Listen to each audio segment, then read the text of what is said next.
Hi, welcome to Zone Coverage. We'll be here every week at Stewart's TV and Appliance to discuss the previous Browns game, look ahead to their next matchup, and talk about everything that has to do with the Orange and Brown.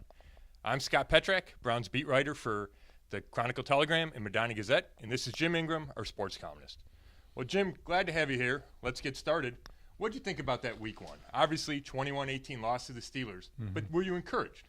Yeah, I think there were some encouraging moments, starting with the score. I mean, everyone, thought it would be a typical Steeler blowout of a overmatched Browns team, and that wasn't the case. They actually were pretty competitive. I think, the play of Kaiser was especially encouraging. He didn't look overmatched like so many other young quarterbacks have looked for the Browns, and I thought, he made some good throws, he made some bad throws, but that's going to be part of it. But at least he looked like he has an idea of what's needed at the position. Sure, and I know we're not supposed to talk about moral victories, and that's what Hugh Jackson said and Joe Thomas said.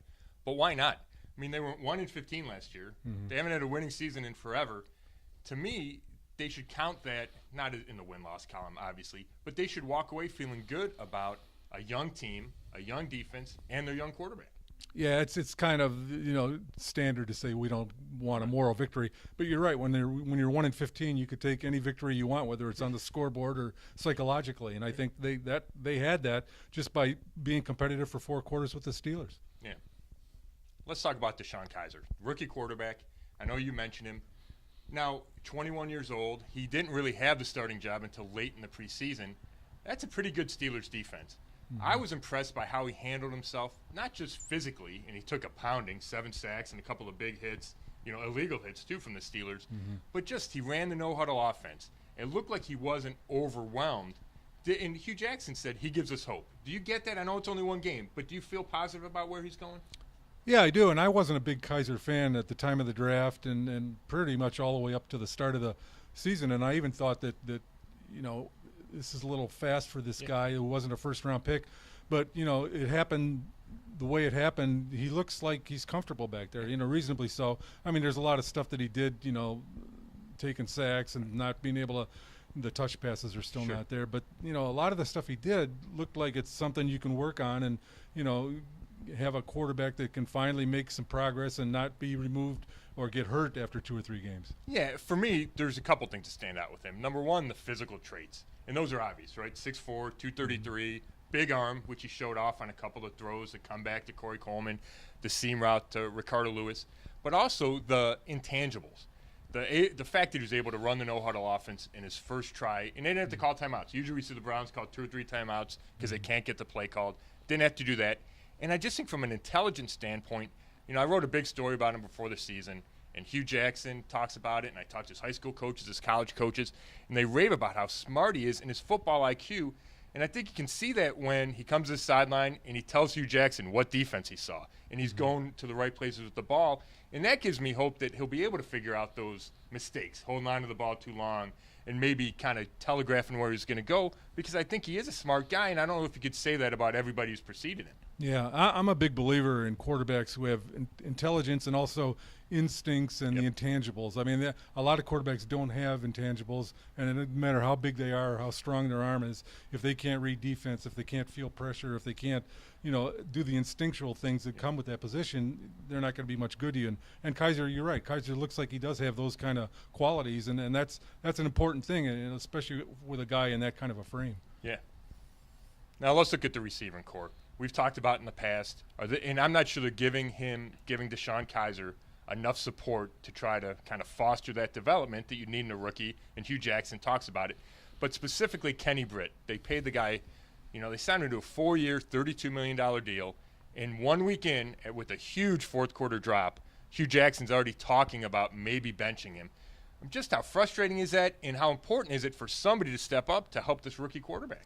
I'm starting to think Dwayne Bowe all over again with Kenny Britt. I mean, you're getting a lot of money to come in here and just catch the football. Right. And in the first game, at the biggest point during the game, what could have been a really big completion and a long gain, he drops the ball, which is exactly not why they brought him in. So, yeah, I mean, he's a guy that's got to produce, and all those guys have to produce because, as we've talked before, a quarterback, with no receivers it's tough for the team, but it's tough to evaluate the quarterback too, because if nobody's catching the balls, how can you get a line on how good the quarterback's going to be? So, yeah, they have to do something about that and have to address it seriously. And if Britt's not the guy, you got to move on to the next guy. Right, and they did change out 3 of the 6 receivers in the weekend before the regular season started, bringing in Sammy Coates and Kason Williams and Reggie Davis.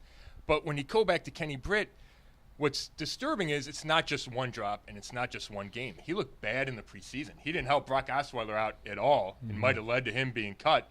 He didn't help Deshaun Kaiser out in Tampa Bay with a big drop in the red zone. And he's got kind of balky knees. So you just hope this wasn't a terrible, free agent signing. I know it's only 1 week, but there's nothing pointing to the fact that Kenny Britt's going to figure it out. Yeah, this was a terrible first impression, and this is from a guy that's a veteran. He's not a rookie that's, his first game, he's never been in the league before. This is a guy that's supposed to know his way around the football field and supposed to be able to catch the ball. He did have similar stats, actually, to Terrell Pryor last year. So, he's a guy that has a little bit of a track record, and you would have liked to see more of it Sunday than you did. Let's go to the defensive side of the ball. To me, I was really impressed. I know they played great in the preseason, only gave up 1 touchdown, none by the starters. But it's a different leap going against Ben Roethlisberger, Antonio Brown, Le'Veon Bell, Martavis Bryant. To hold that offense to 2 offensive touchdowns, I thought was really encouraging and said a lot about how good this defense can be under Greg Williams.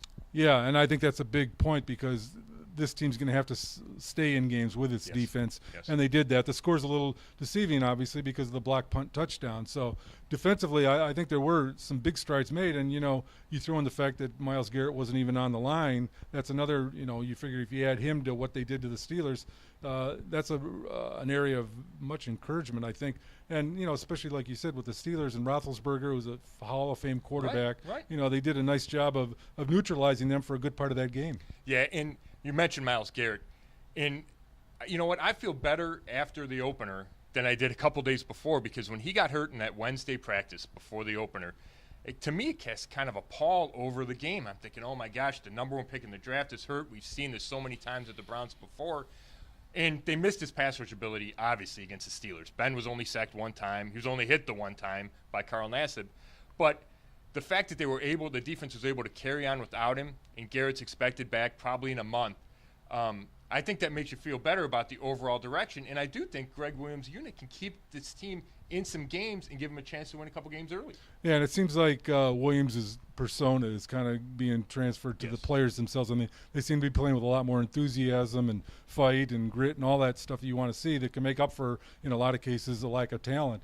And, their most talented player, as we've said, it wasn't even on the field there. So, when he joins them and they're coming off a game against Pittsburgh that's supposed to be one of the better offenses in the league, I think it's very encouraging. Now let's turn our attention to this week, week 2, at Baltimore. I'll be there. Ravens are coming off a shutout of Cincinnati in Cincinnati.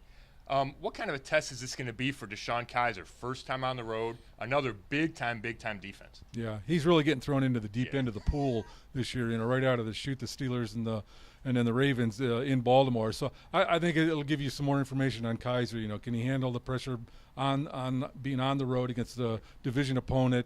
A very good team, and we'll see, if he progresses, if he regresses. There's going to be some ups and downs which are unavoidable with a rookie quarterback.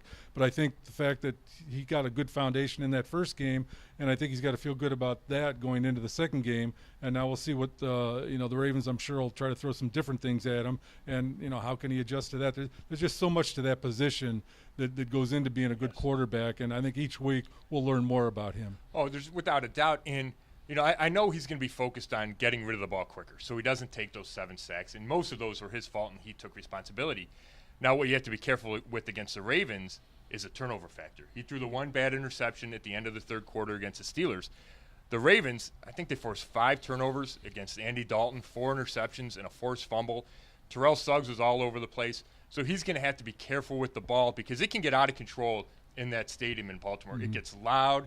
They do, from back in the Ray Lewis days, it just gets loud. There's all kinds of purple and black, and you have to really focus. So I think he needs to protect the ball because that's how a game can get away from you. No matter how good the defense is, if you throw a pick 6 or 2, then it's over. Yeah, and there's going to be, unavoidably, there's going to be some games this year where he has just an awful game, and a veteran will shake that off and move on. How will a bad game affect him? Will during the game and beyond the game? Will he be able to right the ship sometime during the game, or will he just completely collapse and then you have to rebuild him starting the next week? There's going to be a bad game, and we'll see how he reacts to his first one. Well, let's get out of here with the pick. What do you got for Browns-Ravens week 2? I got to go with the Ravens on the road. I think the defense will keep them in the game, but I would say 21-7. I got about 20-13. I think Ravens. I think the Browns defense will play well, but the offense is going to struggle against that big-time defense. Well, thank you for tuning in. We'll be back next week at Stewart's TV and Appliance.